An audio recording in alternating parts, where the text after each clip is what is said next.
All right, so I'm really hoping in addition to talking to Justine, we can talk to Walter. I think you'll be really impressed to see Walter. He's pretty cool. Hi Walter, how are you? What's up, buddy? So this is Walter. He's a fashionable pug.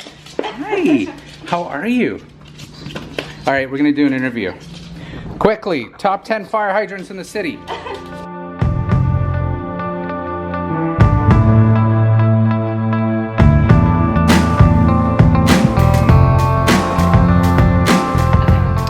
What's going on, guys? Dan Johanis here, and I am hanging out at Justine's place. Justine Demsky is the owner of Justine Elise Interior. She does staging and interior design, so just wanted to chat a little bit with you about staging and some tips. Awesome. So, Justine, what is staging? Let's talk a little bit about that. So staging is preparing your home for the market. It is investing in your property so that you can sell it for top dollar and as quickly as possible. Awesome. So that's kind of the cliche summary of it all. The 101? Okay. Yeah. Cool. So if you're kind of on a budget and you're looking to do a few things to kind of like spruce up your place, what would you recommend? So I always definitely recommend starting with decluttering if you have a furnished space. So you want to remove all of your extra items that make the space feel small, any personal items that might make people feel uncomfortable when they're walking through your house. You really want them to get in the door and feel like it's a place they belong, not see how you are living there.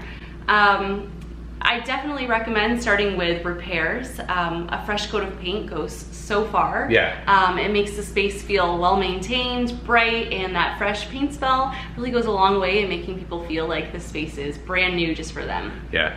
Would you recommend people, like, is there a certain color palette that you would recommend? Do you want to stay away from certain colors? Like, obviously you don't want to have an accent wall that's like probably black and has skulls on it, but yeah, I don't know, yeah. Like, is that... We want to stray away from the bold colors, especially on the wall. I always recommend using Benjamin Moore's Decorator's White. So you can see even in my own space here, the walls are all white. This is perfect for home staging because it's a beautiful blank slate for people to come in. It's easy to paint on, and it's not too specific. Anyone can come into a white space and feel like they can make it their own.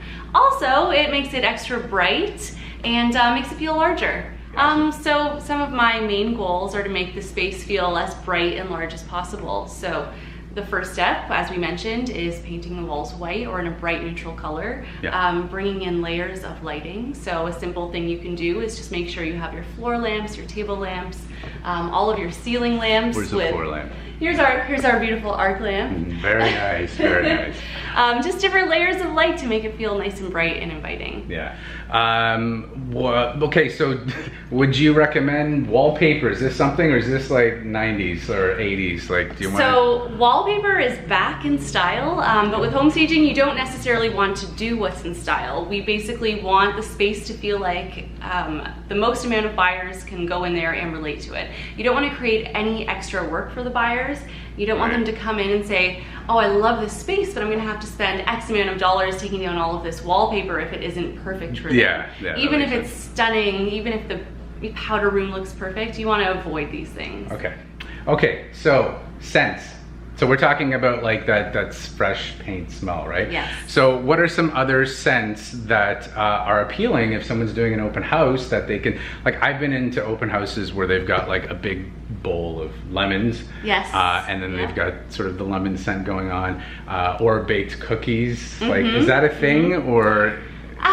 You know, baked cookies, I think, of course, smells delicious. It is a little bit cliche. I think when people come in and smell that, maybe they might assume you're trying to cover something up. Right. So I think the best way to go is just to have a really clean space. That maybe Lysol smell might be better than the baked cookies. I mean, it definitely doesn't hurt to light a candle. I have a birthday cake candle that I think is nice and inviting, but it's not trying too hard. Right. So clean, fresh paint.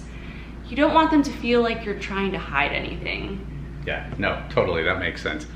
Yeah, okay, this is kind of cool. Yeah, I like the pop of green. yeah, see, it's all about color, right? Yeah. Okay, so we were just talking a little bit about vacant spaces. So tell me, what would you Yeah, what do you recommend for vacant spaces? If there's nothing in it, it's a brand new unit. So I think many people assume that a vacant space will appear larger. It's easy to think that putting furniture in will make it feel tighter, but really it's the exact opposite. Furniture gives people a frame of reference. They can see that the space is functionable. They can see how they can use each space. In a condo like mine here, it's simply just a rectangular room. So someone might come in and feel, how am I going to make each space feel unique and separate and functional, and not like I'm sitting on top of the other person I'm living with the whole time. So you want to create defined spaces so that buyers feel confident in how they can decorate and how they can use the home. Right, and I could imagine that could be a little bit overwhelming if you're stepping into a space and you can't visualize how you're going to live in it. Yeah. And I see that, you know, I get that sense when I go into lofts, because a loft is just like one big space, right? Yep. So, you know, if someone's like, well, I've got in-laws or I've got people coming and they can't see how they could possibly separate this room, I think that's really important. So yeah, whether your space is tiny or massive, furniture just gives that buyer confidence. So really that's the goal of everything we do in staging, is making a potential buyer walk in the door, feel excited about the space, but also confident that they can live there, that it's well maintained, that they'll be able to live their everyday life happily. Yeah, no, for sure. I've noticed you have an amazing balcony. I'm gonna see if I can swing it around a little. You set it up, you made it your own. I really like it, and it seems inviting. Like we could just sit out there and have a tea and just kind of chat. So yeah, what do you recommend for people that maybe have a balcony that they're using for storage, or they're doing an open house and, you know, it's completely vacant? Oh, definitely stage it to the nines. Your outdoor space is an extension of your square footage. It's extra usable space. It's just an added bonus to the property. Right. Especially in the summer market, people are really excited about sitting on the patio, using their backyards. So we want to show it off as a feature. Yeah. Even if you have a tiny little condo patio, throwing a little set out there and making it inviting, I mean, it goes so far. Yeah. All right, so thank you so much, Justine, for spending a few minutes with me. And Walter, come on in the frame here. So this is Walter. We were actually gonna do the top 10 fire hydrants in the city, but maybe we'll do that. That's look at that smile. Yeah, that'll be the next video. So thank you so much for joining me, and appreciate it. You guys can check out Justine. I'm gonna leave some information below, and definitely check her out. Yeah, thanks guys, bye.